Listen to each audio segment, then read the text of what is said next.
returns to scale throughout the production process, what is or what will be the optimal number of firms in the market for that good? Well, this is actually an interesting question.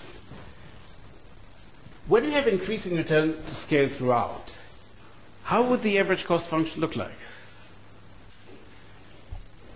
It's falling. So the question is, why do we have increasing return to scale? Now, normally in economic analysis, the story we are telling is that we believe that any production process contains all three elements.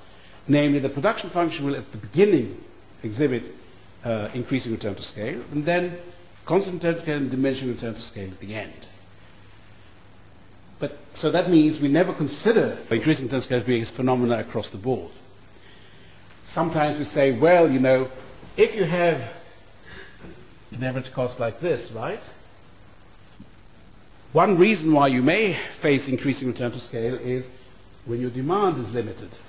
So it's not a technological feature of the industry. The industry will have diminishing return to scale, but because your market is too small, that means that you face increasing return to scale.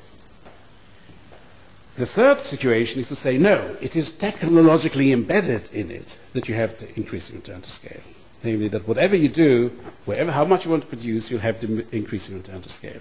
That's a different story. Now, why is it an important problem?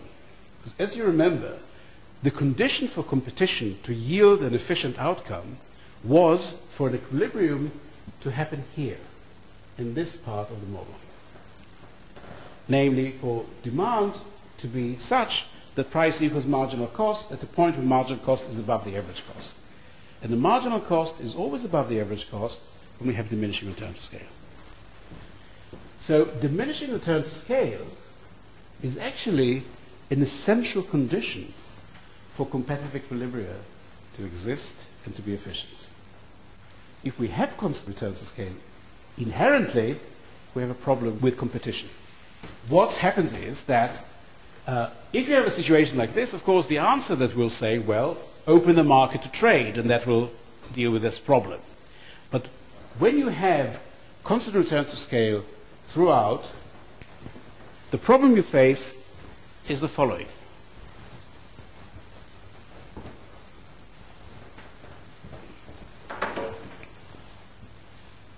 Right? So, for simplicity's sake, here's the average cost, and let's say that marginal cost is here, just for simplicity's sake. Okay? Now, what's the problem from a competitive equilibrium perspective? Can there be a competitive solution here? Let's say here's demand. Can there be a competitive solution here? No. Because competitive solution means the price has to be equal to marginal cost. So this is the competitive solution. But at this point, the average cost of producing this quantity is higher than the price.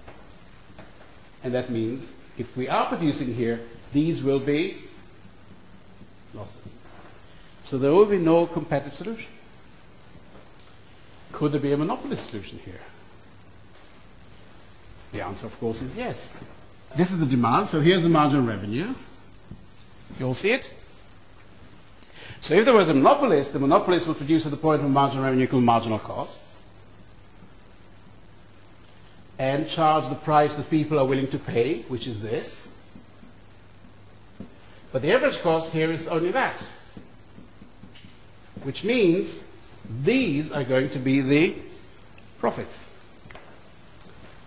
So if we have a situation like this, then we will have no competitive solution, but we will have a monopolist. And this is what we call a natural monopoly. Now, like anything else, a natural monopoly is a problem. First, as you can see here, clearly the deadweight loss created by the monopolist. And secondly, it violates the condition even for efficient markets to work, because remember, even if all the other markets were perfectly competitive, it's enough for one market not to be competitive for the prices not to reflect the slope of the frontier.